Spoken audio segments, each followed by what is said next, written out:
नमस्कार। मैं सुबोध कुमार आप सबों का अपने चैनल पर हार्दिक स्वागत करता हूं। मेरे चैनल से अब तक जितने भी लोग जुड़े हैं उन लोगों को पता होगा कि मैं पिछले 10 दिनों से लगातार माध्यमिक और उच्चतर माध्यमिक के बच्चों के लिए YouTube के माध्यम से और WhatsApp के माध्यम से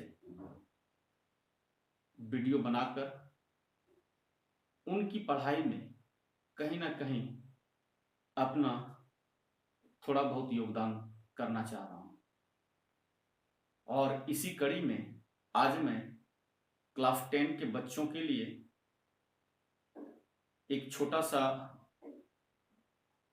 टॉपिक लेकर आया हूं, HDI। ये जो तथ्य है HDI, ये क्लास 10 का जो पहला चैप्टर है विकास, उसी का एक कड़ी है। आप लोगों को पता होगा जब मैं offline class face to face लेता हूं तो इस चैप्टर की पढ़ाई एक दिन में संभव नहीं हो पाती है।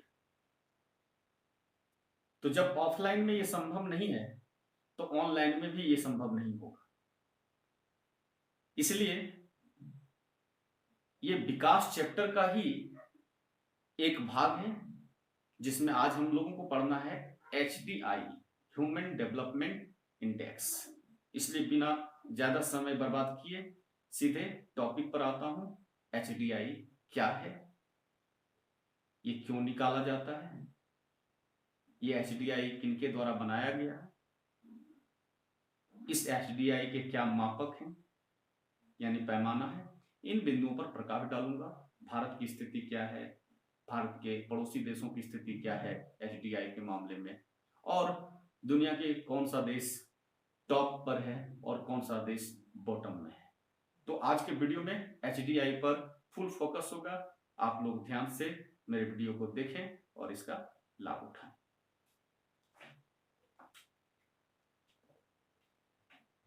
HDI, human development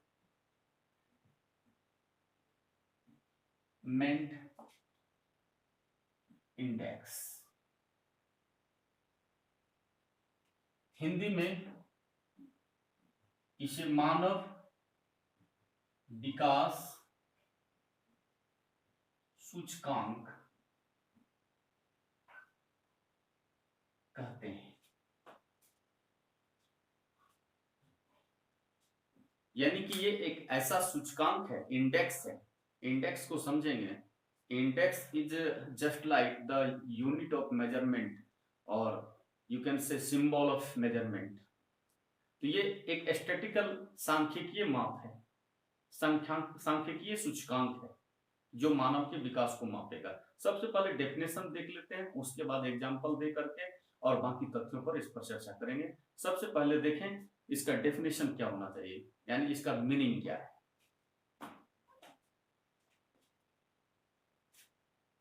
HDI UNDP द्वारा जारी एक सांख्यिकीय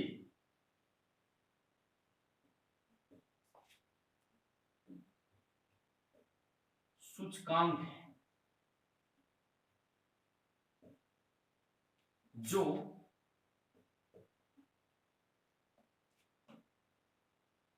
शिक्षा, जीवन प्रत्याशा,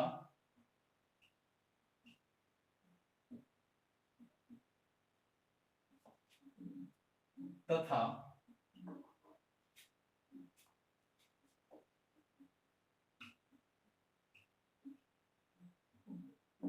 प्रति व्यक्ति आय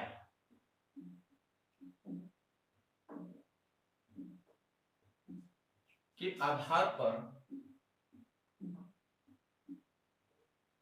मानव विकास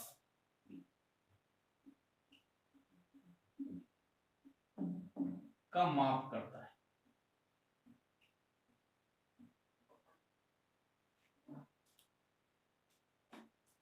किस आधार पर माप करता है? शिक्षा, यहां पर स्वास्थ्य मैंने नहीं दिया है, एक्चुअली स्वास्थ्य का ही एक कड़ी है, जीवन प्रत्याशा। जो लोग मेरे पिछले वीडियो को वॉच किए होंगे उसमें मैंने बताया था कि आर्थिक विकास के क्या पैमाना हो सकता है, और उसमें मैंने चर्चा किया था कि वर्ल्ड बैंक का तो मानना है कि विकास का जो सबसे उपयुक्त मापदंड होगा वो प्रति व्यक्ति आय होगा। जिस देश का प्रति व्यक्ति आय जितना अधिक होगा हम उसे उतना ही विकसित यानी ज्यादा विकास वाला देश समझेंगे, और जहां का प्रति व्यक्ति आय कम होगा हम उसको कम विकास वाले देश की श्रेणी में रखेंगे।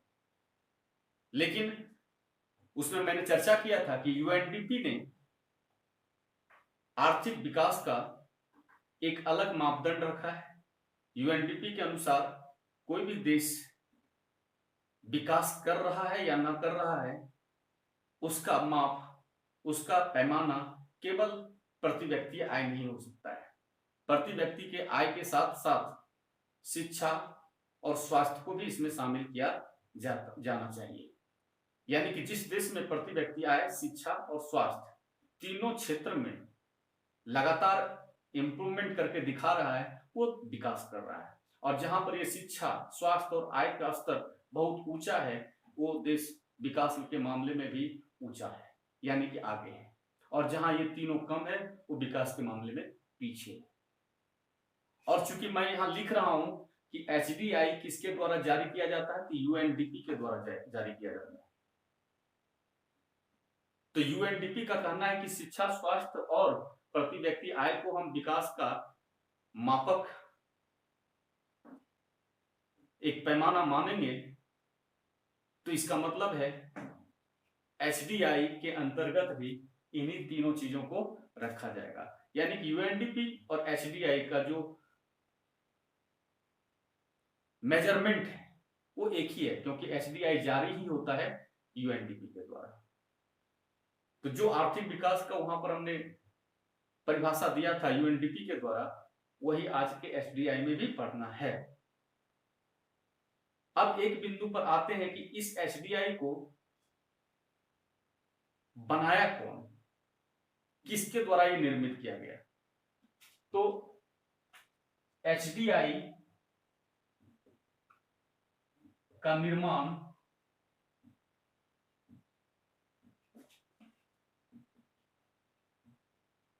पाकिस्तानी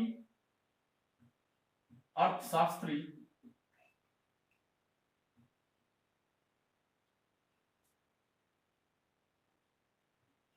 महबूब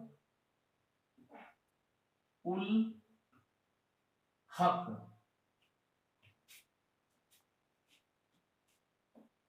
द्वारा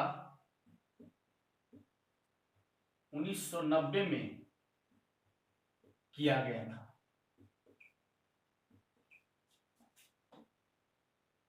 जिसमें भारतीय अर्थशास्त्री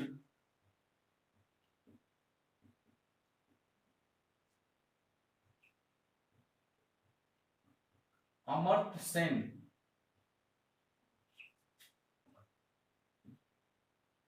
का भी योगदान था।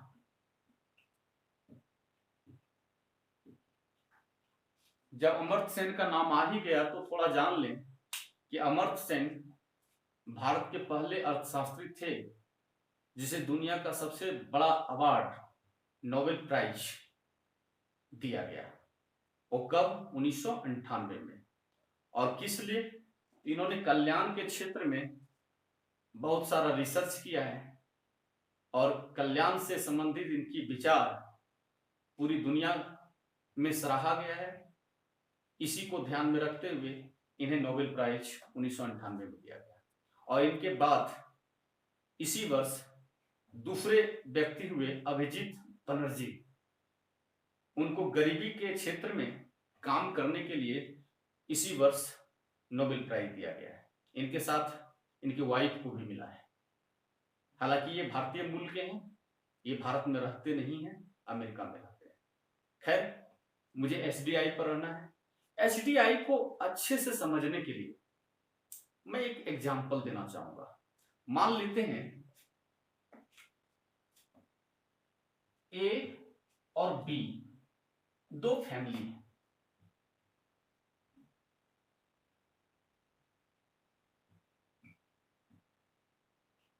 फैमिली ए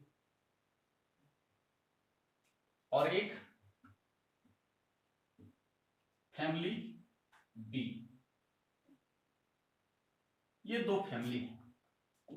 और फैमिली ए का जो इनकम है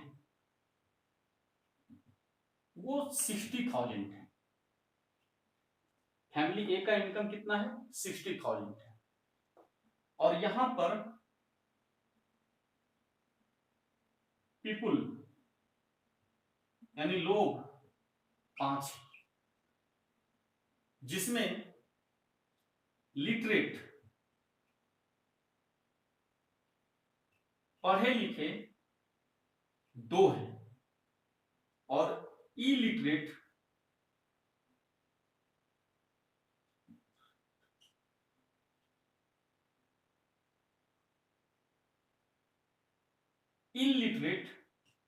3 है।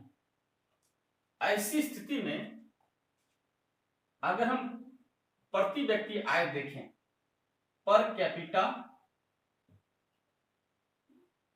इनकम इस फैमिली का, तो वो 60,000 को 5 से भाग दे देंगे। 60,000 बटे 5, तो ये 12,000 आता है।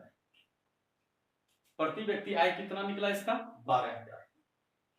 उसी हिसाब से हम लिटरेट का परसेंटेज अगर देखें, ये तो पता चल रहा है कि 5 में 2 लोग पढ़े लिखे हैं, तो इसमें 2/5 करना होगा और गुना 100 कर देंगे, तो इस हिसाब से ये 40%। और इलिटरेट का अगर बात करें तो 3/5, क्योंकि 5 में 3 ही लोग पढ़े लिखे हैं, तो 3/5 गुना 100 करेंगे तो ये 60% है। ये तो फैमिली ए की स्थिति है। उसी हिसाब से हम फैमिली बी को देखें।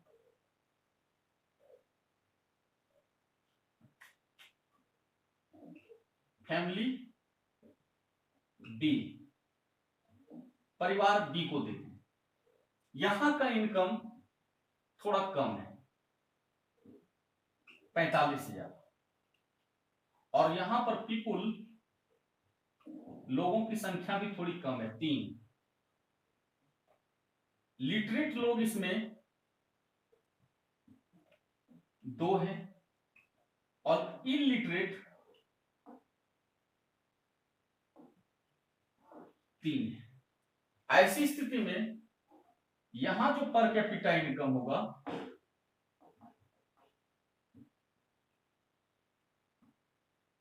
वो कितना होगा? 45,000 बटे 3, यानी कि 15,000। उसी प्रकार लिटरेट का निकालें तो ये 2/3 होना चाहिए, अब गुना 100, तो ये कितना आ जाएगा? लगभग 67%। और इधर इलिटरेट 3 नहीं 1 लेंगे, क्योंकि 3 में 2 जब लिटरेट है तो इलिटरेट 1 होगा। 1/3 करेंगे गुना 100, तो इसकी संख्या लगभग 33% होगा। अब हम पाते क्या है? फैमिली ए का इनकम भले ज्यादा है, इसलिए कभी भी किसी भी फैमिली का हम आकलन उसकी टोटल इनकम पर या किसी देश का आकलन हम वहां के कुल आय यानी जीडीपी या जीएनपी पर नहीं कर सकते। क्यों नहीं कर सकते, वो यहां से क्लियर होगा। आप देख सकते हैं फैमिली ए में इनकम 60,000 है, लेकिन 5 लोग होने के कारण वहां प्रति व्यक्ति आय जो निकला वो 12,000 और यहां पर 45,000 है, लेकिन 3 ही आदमी है तो प्रति व्यक्ति आय 15,000। तो पर हेड फैसिलिटी जो मिलेगा वो ए फैमिली के तुलना में बी फैमिली को ज्यादा मिलेगा, यानी कि ये यहां एडवांटेज में है। दूसरी बात, यहां 5 लोग में 2 ही लोग पढ़े लिखे हैं, यानी आधे से ज्यादा लोग अनपढ़ हैं, अशिक्षित हैं।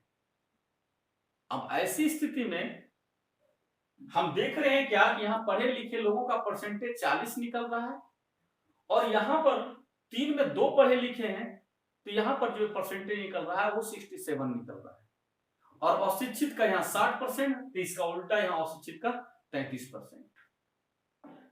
इस हिसाब से हम पाते क्या है कि फैमिली बी की जो स्थिति है वो हर मामले में फैमिली ए से बेहतर है, आय के मामले में भी, शिक्षा के मामले में भी, और जब ये दोनों मामले में अच्छा होगा तो स्वाभाविक है स्वास्थ्य के मामले में भी अच्छा होगा, क्योंकि जब आय अधिक है, पर हेड इनकम यहां ज्यादा है, तो ये सोचने वाली बात है कि ये जो मेडिकल फैसिलिटीज की एडवांटेज की बात होगी तो इस फैमिली को इससे बेहतर होगा। और जब मेडिकल फैसिलिटीज यहाँ बेहतर होगा तो लाइफ एक्सपेक्टेंसी जो होता है, जीवन प्रत्याशा, औसत आयु लोगों का जीने का, वो भी यहाँ पर ज्यादा होगा। और एक चीज आपको क्लियर कर दें कि जहां पर इनकम, एजुकेशन, हेल्थ फैसिलिटीज ये सब बेहतर होता है, वहां के लोगों का जीने का आप स्टाइल देखें, वो खुले विचार के होते हैं, ओपन माइंडेड होते हैं, वहां फ्रीडम अधिक होता है, चाहे वो मेल हो फीमेल हो, कोई बंदिशें नहीं है, सब खुल करके जीते हैं। वहां पर अभिव्यक्ति की आजादी बहुत ज्यादा है, लेकिन जहां पर अशिक्षित लोगों की संख्या अधिक है, यानी शिक्षा के मामले में जो पीछे है, इनकम भी कम है, वो थोड़े नैरो माइंडेड होते हैं, संकीर्ण दिमाग के होते हैं, वहां पर फ्रीडम नहीं है। अभी भी आप देखेंगे, आप पीछे का अगर इतिहास उलट करके देखें, जब शिक्षा के मामले में भारत बहुत पीछे था तो किस प्रकार की सोच थी, महिलाओं का शिक्षा किस प्रकार था, लड़कियों को घर से बाहर निकलने नहीं दिया जाता, स्कूल कॉलेज का मुंह नहीं देख पाते थे, वहां बंदिशें थी। क्यों थी? शिक्षा का अभाव था, गरीबी थी, आय कम थी। लेकिन जैसे लोग इससे निकलते हैं, जिनकी आय बढ़ जाती है, वहां शिक्षा भी आ जाता है और हर तरह के आप बदलाव वहां पर देख सकते हैं, अवेयरनेस ज्यादा आ जाता है। एचडीआई इसी का प्रतीक है।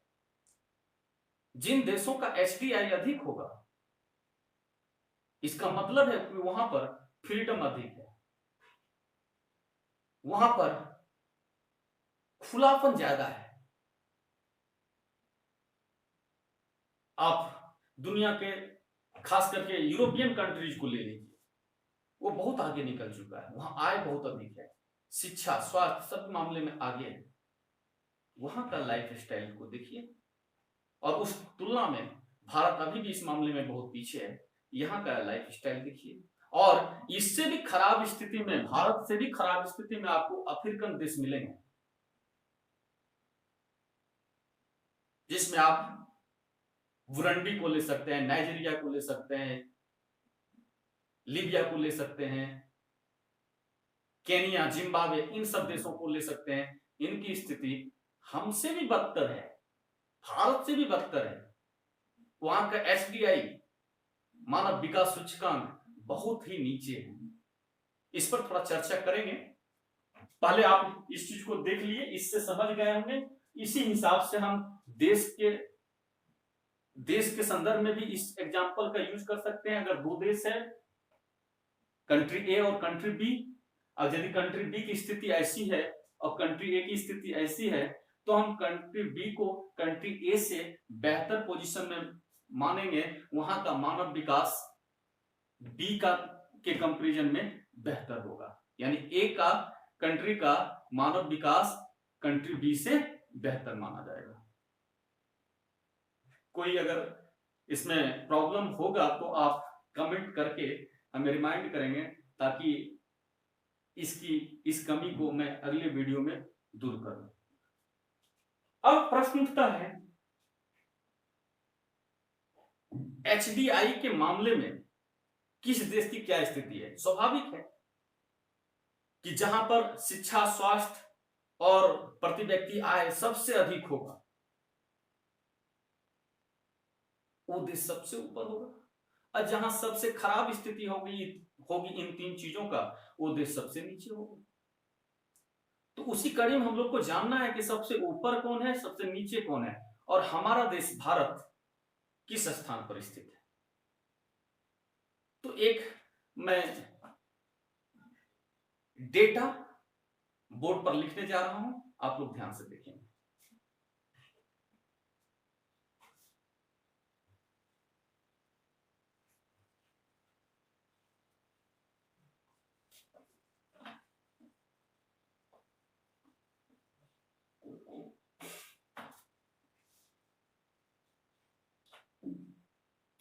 सबसे पहले टॉप 5 कंट्रीज को ले लेते हैं,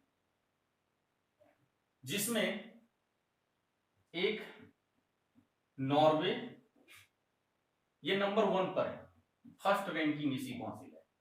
नंबर 2 पे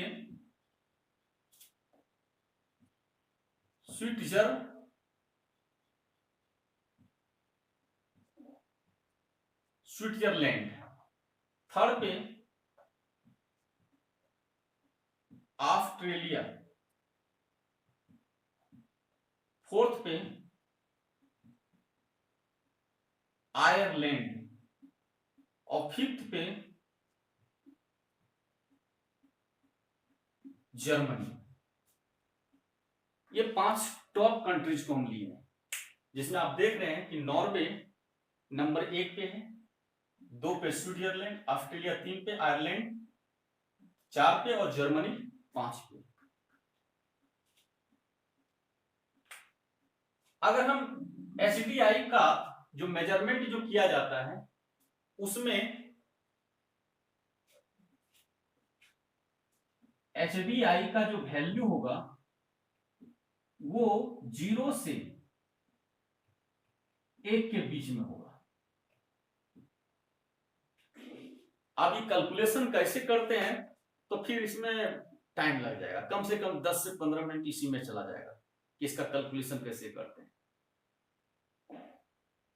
एचडीआई में जो तीनों मापक हैं, तीनों पैमाना है, शिक्षा, जीवन प्रत्याशा और प्रति व्यक्ति आय, तीनों का कैलकुलेशन करना होगा। प्रति व्यक्ति आय को कैसे कैलकुलेट करेंगे एचडीआई के लिए, जीवन प्रत्याशा को कैसे करेंगे, शिक्षा को कैसे करेंगे। तो अभी आप लोग ज्यादा करके मैं फोकस कर रहा हूं क्लास 10 के बच्चों के लिए, वो जरूरी नहीं है। फर्दर अगर डिमांड होगा तो उसके कैलकुलेशन को एचडीआई का एक स्पेशल वीडियो बनाएंगे कि उसका कैलकुलेशन कैसे करते हैं, उससे आप लोगों को फायदा होगा। यहां पर हम केवल ये बताना चाह रहे हैं कि एचडीआई का जो वैल्यू होगा वो 0 से 1 के बीच में आएगा। जो 0 की ओर है वहां का एचडीआई कम है, यानी वहां विकास बहुत कम है। जो 1 के आसपास है वहां एचडीआई के मामले में वो देश अच्छा कर रहा है, इसका मतलब है कि वो अधिक विकसित देशों में आएगा। और जो बीच में होगा उसको हम ना बहुत खराब कहेंगे ना बहुत अच्छा कहेंगे। हालांकि इस मामले में ये जो एचडीआई का वैल्यू निकालेंगे 0 से 1 तक, तो इसके 4 कैटेगरीज किया गया है। एक 0.8 से लेकर 1 तक हाई, वेरी हाई।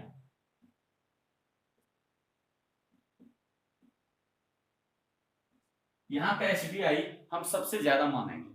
जिन देशों का अगर हम मेजरमेंट करके देखेंगे तो जिस देश का एचडीआई का वैल्यू 0.8 से लेकर के 1 के बीच में कहीं भी रह जाए, 1 तक लेंगे इसमें, तो वो अधिक विकास वाला देश कहलाएगा। और दूसरे में 0.7 से 0.8 ये हाई।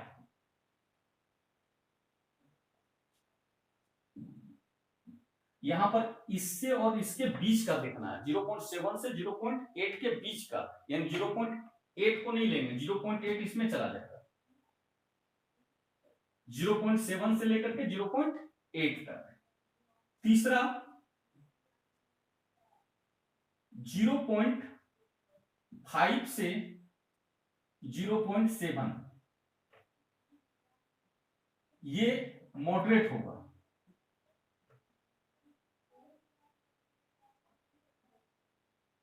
मॉडरेट यानी कि मध्यम, न ज्यादा न कम। और चौथा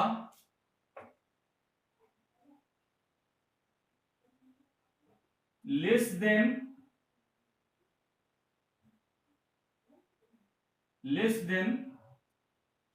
0.5 ये लो ग्रोथ का होगा।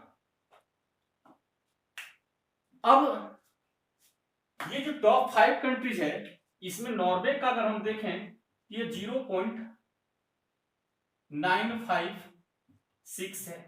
स्विट्जरलैंड का देखें 0.943 है। उसी तरह से ऑस्ट्रेलिया का 0.93।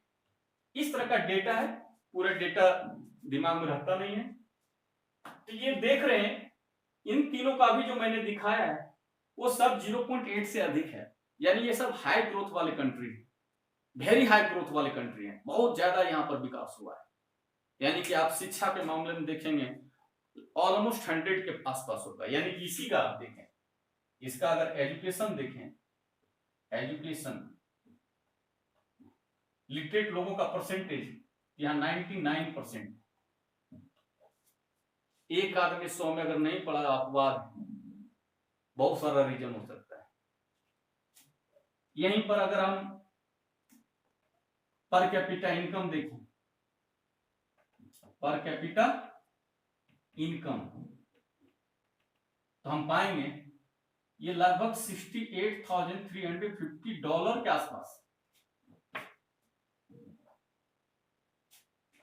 लाइफ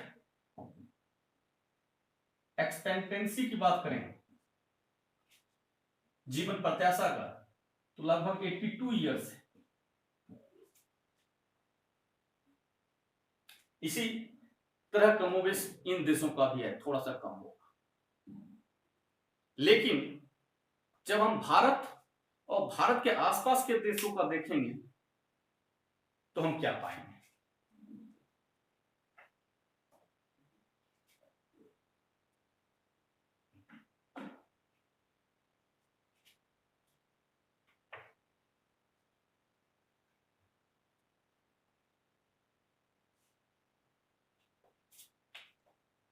सबसे पहले श्रीलंका। श्रीलंका का सबसे पहले देखें एचडीआई में रैंकिंग क्या है। ये तो 71 पोजीशन पे है, और ये मामले में देखेंगे तो ये 0.77 है। और एजुकेशन का देखें तो एजुकेशन के मामले में ये 96% है। और पर कैपिटा देखेंगे तो ये $3,180 के आसपास है। इंडिया की बात करें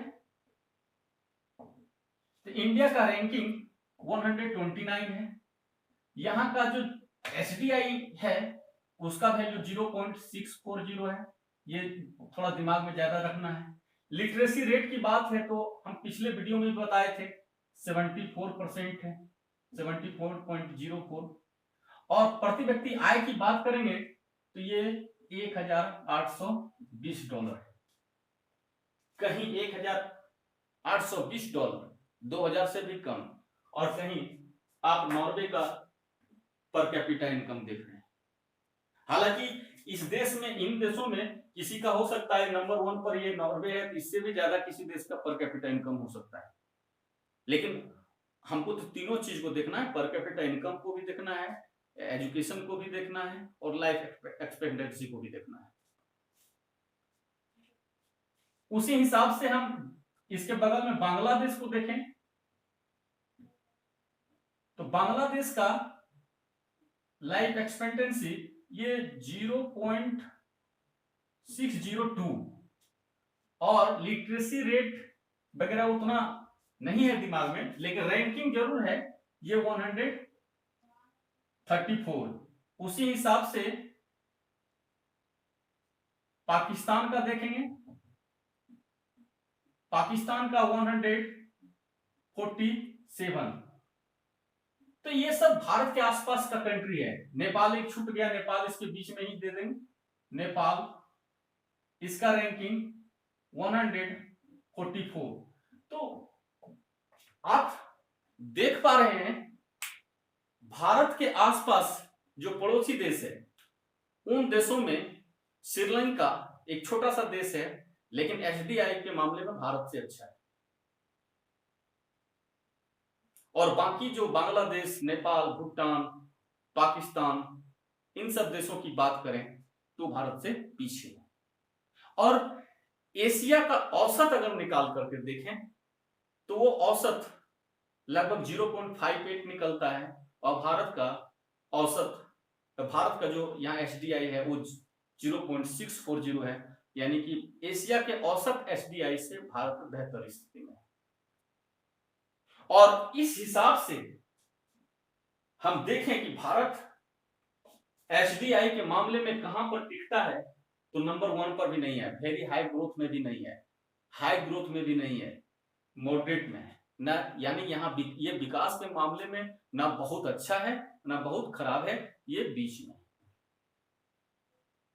हालांकि आप पिछले 20 वर्षों से कंपैरिजन करें, यानी कि 2000 के आसपास से लेकर के अभी तक में, तो भारत ने एचडीआई के मामले में 50% का इंप्रूवमेंट दिखाया है। शिक्षा, स्वास्थ्य और प्रति व्यक्ति आय, ये तीनों क्षेत्रों में लगभग 50% का ग्रोथ हुआ है। इस हिसाब से हम देखते हैं तो भारत तेजी से विकास करने वाला देश समझा जा रहा है। जबकि इन देशों की बात करें तो ये विकसित देशों में आता है, यानी कि शिक्षा, स्वास्थ्य और प्रति व्यक्ति आय, मतलब ये इतनी अधिक हो गई है, इतना अधिक ये हासिल कर चुका है, लगता नहीं है कि अब इससे आगे और जरूरत। इनकम भले बढ़ा ले, लेकिन एजुकेशन और हेल्थ में लगभग लगता है सब चीज प्राप्त कर चुके हैं। और चूंकि हम 0 से 1 तक दिखा रहे थे और आपको बताना चाह रहे थे कि किस देश की क्या स्थिति है, तो दुनिया में बहुत सारे देश हैं। एचडीआई में कितने देशों को शामिल किया जाता है, तो 189 कंट्रीज है। कितने कंट्रीज को शामिल किया जाता है? 189। अब इतने देशों को शामिल किया जाता है तो टॉप 5 देख लिए, इंडिया और इंडिया के आसपास के देशों को देख लिए। सबसे नीचे कौन है?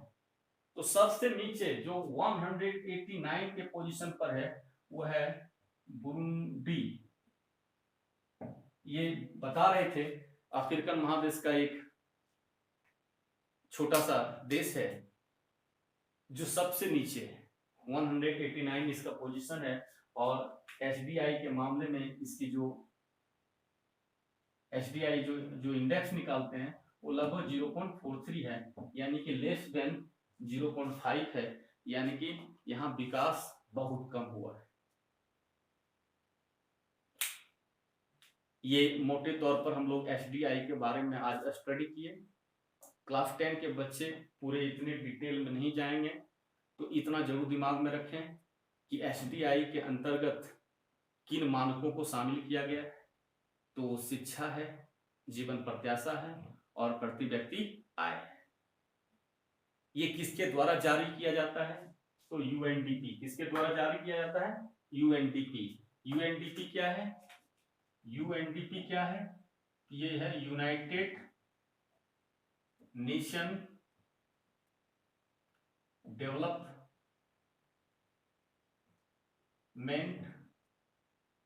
Programme. United Nation Development Programme इसके द्वारा जारी किया जाता है। इसका कभी कभी फुल फॉर्म भी पूछता है। ये यूएन का, यूनाइटेड नेशन का एक अंग है, एक छोटा सा भाग है यूएनडीपी, और उसी के द्वारा एसडीआई जारी किया जाता है। और ये एसडीआई को बनाया कौन था? तो पाकिस्तान का अर्थशास्त्री था महबूब उल हक। और इसको सहयोग कौन किए थे? अमर्त्य सेन, जो भारतीय मूल के अर्थशास्त्री हैं। अन्य अर्थशास्त्रियों ने भी योगदान दिया था। तो ये मोटे तौर पर आप लोग को इतना जानना है। थोड़ा सा ये भी देख लेंगे कि भारत का एसडीआई क्या है, 0.640 है। पोजीशन क्या है दुनिया में, यानी 189 कंट्रीज में इसका पोजीशन क्या है? 129 है। इसका मतलब है कि 128 देश शिक्षा, स्वास्थ्य और प्रति व्यक्ति आय के मामले में भारत से बेहतर स्थिति में है। और सबसे खराब स्थिति किसका है? बुरुंडी का है।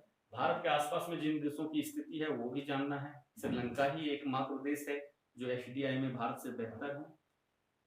हमें लगता है कि एसडीआई के मामले में आप लोग को जितना रिक्वायरमेंट है वो आज के क्लास से पूरा हो गया होगा।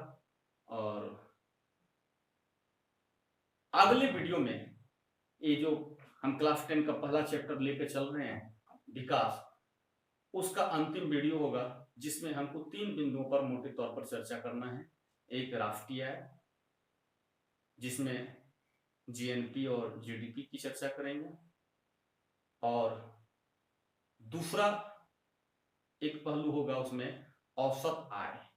हम औसत आय कैसे निकालते हैं? पर कैपिटा इनकम, हालांकि बड़ा आसान है, कुल आय से वहां की जनसंख्या को भाग देने से निकलता है। लेकिन हम ये निकालते क्यों हैं, इसके क्या फायदे हैं, इस पर चर्चा करेंगे। तब तक के लिए हम आपसे विदा लेते हैं। Thank you. Have a nice time to all of you.